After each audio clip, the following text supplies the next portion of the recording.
Yeah. I think two things that I take away from what you just said. One is clearly train for the weather you're racing in. So even if you're based in a tropical setting, don't be training all indoors with the AC on. Right. Or I do a lot of that, but I do run outside. And I think sometimes people are obviously worried about the heat, especially in Asia. People are very mindful of the impact the sun may have on their skin. Which is normal. So even in those cases, what I may do is I'll run still in the heat, whether early morning or evening when the sun's not as strong, and wear obviously a lot more sunscreen and long sleeve shirts and stuff like that to protect myself, or some people if you want to wear tights. But it is actually getting out there and being, acclimating and getting more blood to the capillaries. I think the other thing you mentioned around heart rate is very important.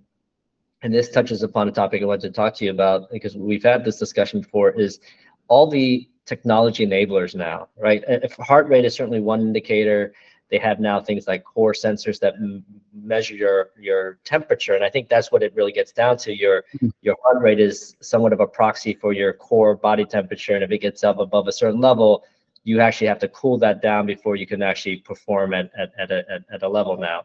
So just all these enablers in technology, what are your quick thoughts on that? Because back in the day we talked about why the Norwegians are doing what they're doing and what you had access to, which was, I think it was speedometer and a heart rate.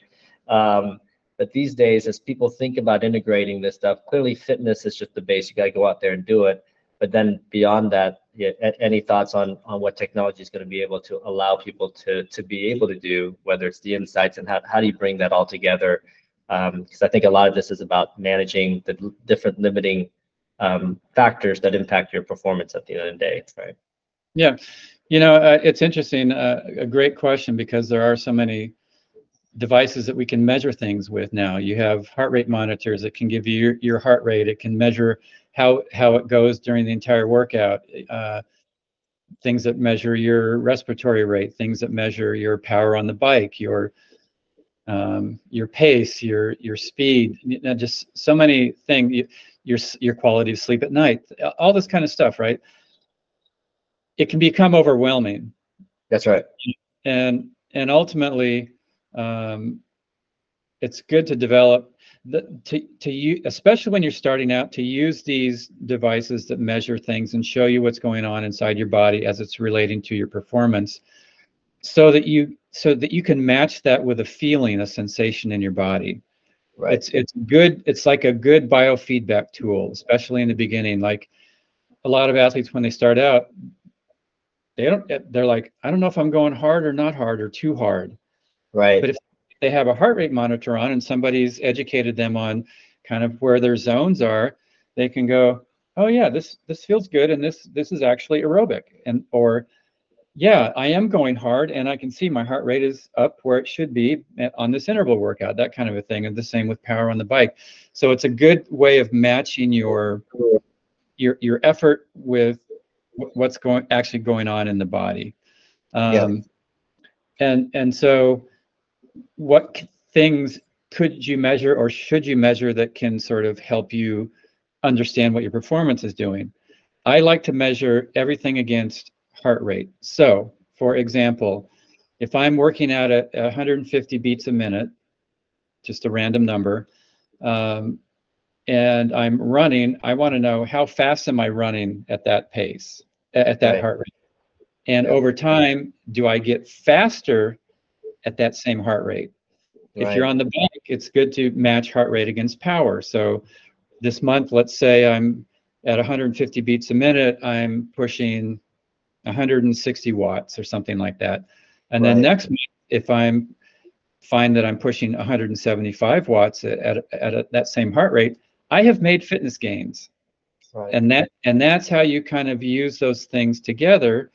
And if you see that you're not getting faster at any given heart rate, you're not generating more power on the bike for any given heart rate, you're not improving your time on your 100s in the pool at any given heart rate, then you have to go back and ask yourself, what's holding back my progress? Is my training not correct? Is there something that I need to do physically, like with my mechanics, to become more efficient? Am I maybe not getting enough sleep? Mm-hmm.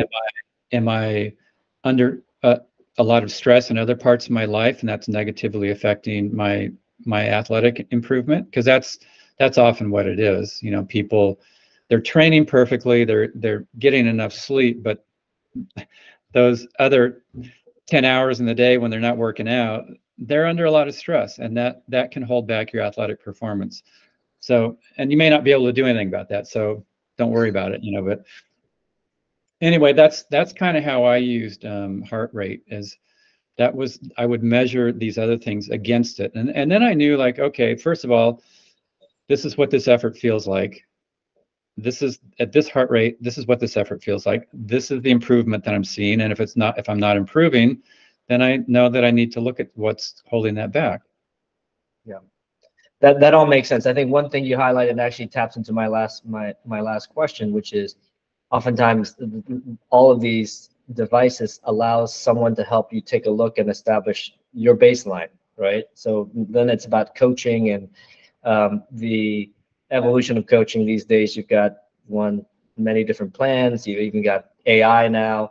One of the big challenges in a market like Vietnam is because the sport's so young, the capacity of the coaches and the experience of the coaches is a little bit more limited. I think it's obviously growing every day, but your thoughts on the importance of, you know, coaches or structured training and or some of the enablers now that can give people access when they're saying I can't find a coach, stuff like AI assisted or AI driven plans, and any thoughts on that? Because you're obviously involved in some of that cutting edge technology these days, Mark.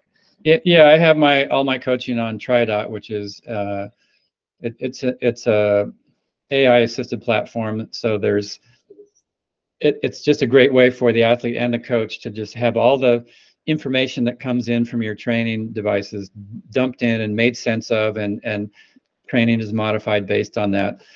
I highly recommend people who, if they have the opportunity to get a coach. You know, I wish I had a coach when I was racing. You know, I made a lot of mistakes that I would not have made had I had a coach who was guiding me and who could keep me from going through all the pitfalls that I did.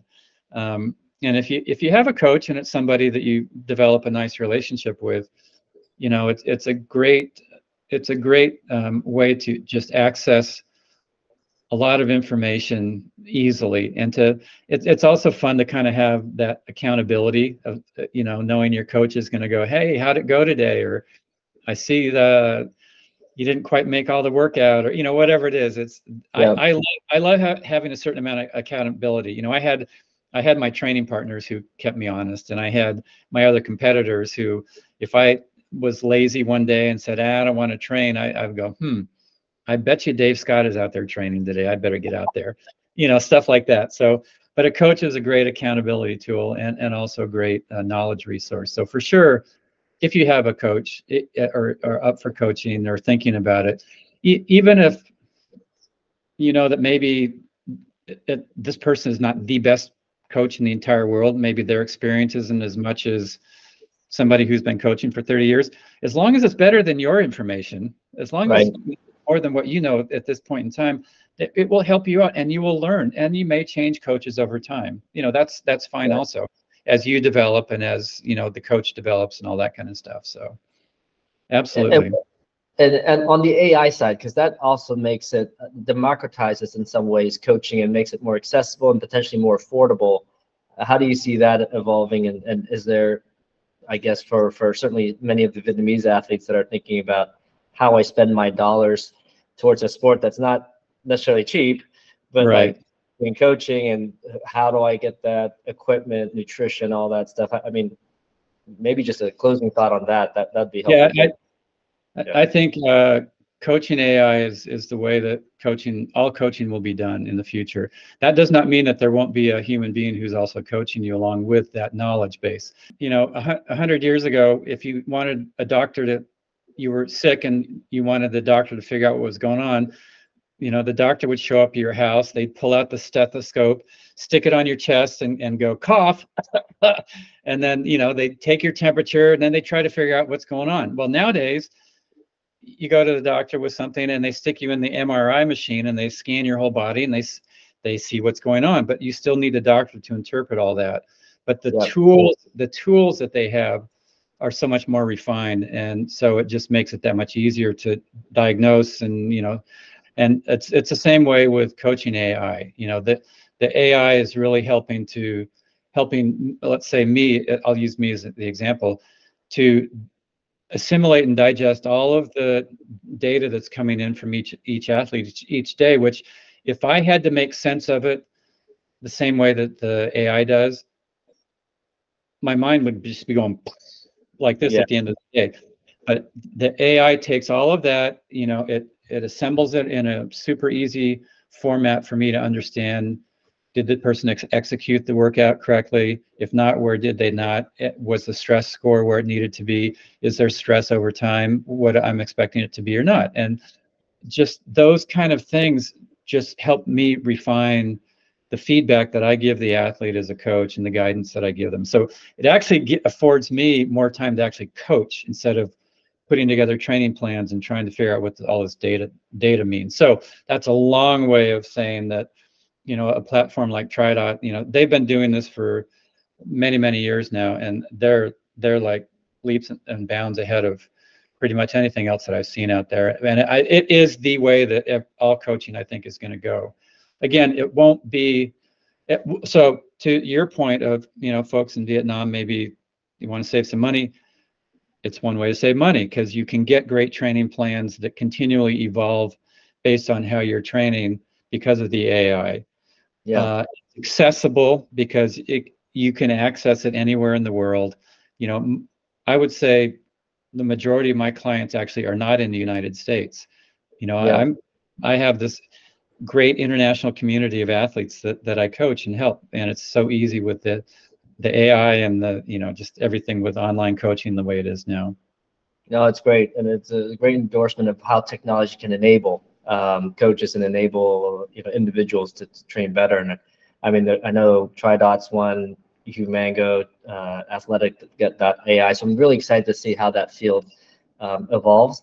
And I think maybe in closing, one of the things I love about this sport and why I'm super excited to welcome you here to Vietnam for you to see it is, one of the things we're trying to do here is connect people and communities through sport. And at the end of the day, that's something that technology will not disrupt, right? That is something that technology will enable, but ultimately being out there, physical, being connected to others, having this transformative experience, that's a lot of what I've experienced in my time as a triathlete or multi-sport athlete. And again, very excited to share it with you when you're here, for you to see and imagine what it was like not having anything like this, a decade ago, and then being able to witness it when you're here and not compare it against the experiences you've had elsewhere in the world. So I don't know if you have any parting thoughts, Mark, but I really appreciate the time. I'm absolutely over the moon that you'll be here. Look forward to spending time with you and obviously connecting you with the community of multi-sport athletes that are traveling in, and certainly the emerging and growing one here in Vietnam. Yeah, for me, truly one of the greatest parts of the sport in all the years that I've been involved, which is 41 years now, it's the international community of people that I've gotten to meet and to know and who've become friends. And a race is it's such a gathering point. We all come from different cultures, different ways of growing up, different philosophies on life, but we have this common thing that brings us together, and it brings us together in just this human way, because the course is just there, but you can't buy your way from the start line to the finish line. You can't cheat your way from the start to finish. Everybody earns it the same. Everybody they have to get themselves from the start to the finish, and it's whatever differences we have, we don't even think about it when we're at the race. We just have this thing in common. And so I am really looking forward to coming to Vietnam and seeing another corner of my international community opening up. And I'm really, really excited and honored that you've invited me to come this year, and super excited to be there for the first ever race that's going to be taking place there on the island. And I've been trying to get to your other race for a number of years, and it just never worked out. in the end, perhaps this is the grand scheme of things. And I always have this faith, like, you know, when I always get cynical and think, oh, something should have happened before this or before that, I realize when it does happen, that it's happening at the perfect time. So I'm definitely trusting that this is the perfect year to come to Vietnam for the first time. So thank you. No, thank you, Mark. I have this mantra these days where I say it's not personal, permanent, or perfect. So it's right time, right place, right opportunity, and I think we've nailed it. So look forward to having you. Again, just for you to see that experience, take that journey with us, and really contribute a lot of your experience and really your passion and enjoyment. And then I want to continue to hold you out as a role model for what it really means to evolve through different stages of this journey and really think about it as a lifestyle. So thank you, Mark. We'll see you a week of whatever it is, November 19th is the race. We'll have you in there. Looking forward to hosting you as well, for you to see Vietnam, since this will be your first trip here. Great. I look forward to seeing everybody, meeting you all. Safe training between now and then, and be ready for an amazing experience.